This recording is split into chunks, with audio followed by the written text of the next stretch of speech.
جہاں رب کی بارگاہ میں شکریہ کے لیے جھولی پھیلایا کرو نا۔ مالک تیرا شکر ہے تو نے بیٹا دیا ہے، مالک تیرا شکر ہے تو نے دولت سے نوازا ہے، مالک تیرا شکر ہے تو نے عزتیں دی ہیں۔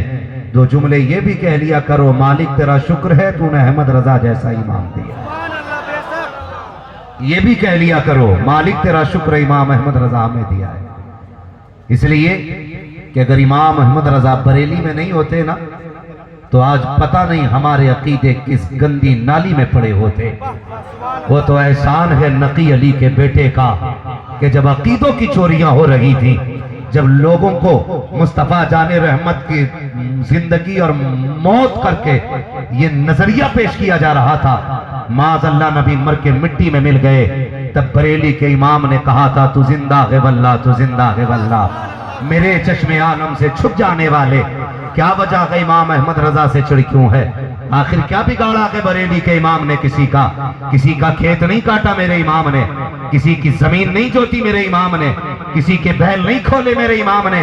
آخر چڑ کی وجہ کیا ہے؟ فرق صرف اتنا ہے کہ میرے امام نے غداروں کے چہروں کے نقاب پلٹ دیے ہیں۔ کوئی داڑھی لے کر کے آیا تو امام نے کہا تھا داڑھی دیکھ کے دھوکہ نہ کھانا، کوئی تسبیح لے کر کے آیا تو امام نے کہا تسبیح دیکھ کے دھوکہ نہ کھانا، کوئی اگر جبہ پہن کے آیا امام نے کہا جبے میں دھوکہ نہ کھانا، اگر کسی نے سجدوں کے نشان دکھائے تو کہا دھوکہ نہ کھانا، سجدہ تو ان کے باپ ابلیس کی پیشانی میں بھی تھا۔ میں نے پوچھا بتا امام پھر سچ کدھر ہے؟ تو انہوں نے کہا تھا جدھر عشق مصطفیٰ نظر آ جائے آنکھیں بند کر کے چلے جانا، جدھر عشق ہوگا ادھر کی سچائی ہوگی،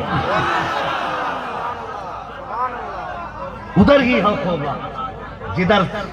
عشق ہوگا ادھر ہی حق ہوگا۔ اس لیے کہ عشق یہ دنیا کی سب سے پہلی کمائی ہے، سب سے پہلی کمائی۔ اور میں اگر پوری تاریخ پہ اگر بات کروں کہ انہوں نے کیوں جنم لیا، کب جنم لیا، کیوں جنم لیا، تو بڑا وقت لگے گا۔ بس اتنا سمجھ لیجئے کہ مسلمانوں کے سینے سے عشق رسول نکالنے کے لیے اس قوم کو پیدا کیا گیا تھا۔ موٹی سی بات ہے، بس ایک موٹی سی بات میں نے بتا دی، کیونکہ دنیا جانتی ہے جب تک ہمارے سینے میں عشق رسول ہے نا ہم مٹ نہیں سکتے، ہم مٹ نہیں سکتے۔ جب تک عشق رسول ہمارے سینے میں ہے ہمیں کوئی طاقت مٹا نہیں سکتی ہے، اور کوئی درد ہمیں پیچھے نہیں ہٹا سکتا ہے، کوئی درد ہمیں پیچھے نہیں ہٹا سکتا، چاہے وہ اولاد کا غم ہو، جائیداد کا غم ہو، زندگی کا غم ہو، بدن زخموں سے چور ہو، اگر عشق رسول سینے میں ہے نا تو بدر کے بچوں کی کہانی آپ دیکھیں، خدا کی قسم جو بچوں نے عشق پیش کیا تھا، ہاں معاذ اور معوذ دو بچے، ایک بچے کا بازو کٹ گیا تو جو پٹھا ہوتا ہے نا پٹھا اس میں ہلکا رہ گیا، ذرا سی انگلی کٹ جائے نا تو لوگ گلے میں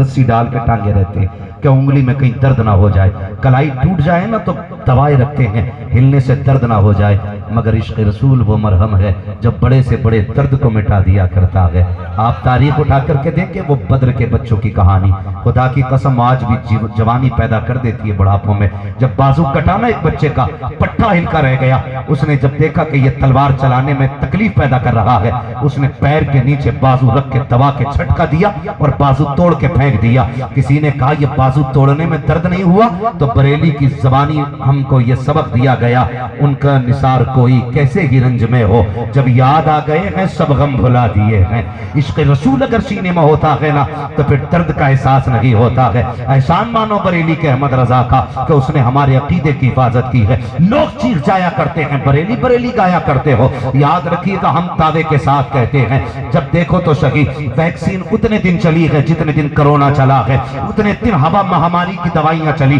جتنے دن ہیضہ چلتا رہا، جب ہیضے کا خاتمہ ہوا تو اس کی دوائیوں کا نشان مٹ گیا، جب تک کرونا چلتا رہا ویکسین ہر دکان پہ موجود تھی، جب کرونا ختم تو ویکسین کا تذکرہ ختم ہو گیا۔ پتہ یہ چلا جب تک کوئی بیماری رہتی ہے اس وقت تک اس کی دوا کا تذکرہ رہتا ہے۔ میرے امام نے وہابیت کو نیست و نابود کرنے کے لیے جنم لیا تھا. بات کرتے ہو امام احمد رضا کے نعرے کی, تو جب تک وہابیت زندہ رہے گی تب تک امام احمد رضا کا نعرہ لگتا رہے گا, تب تک مسلک اعلیٰ حضرت کا نعرہ لگتا رہے گا. جس دن وہابیت ختم ہو جائے گی اس دن ضرورت نہیں ہے, خدا کی قسم جب تک وہابیت کا دم توڑنا پڑے گا تو بریلی کے احمد رضا کا نعرہ لگانا پڑے گا.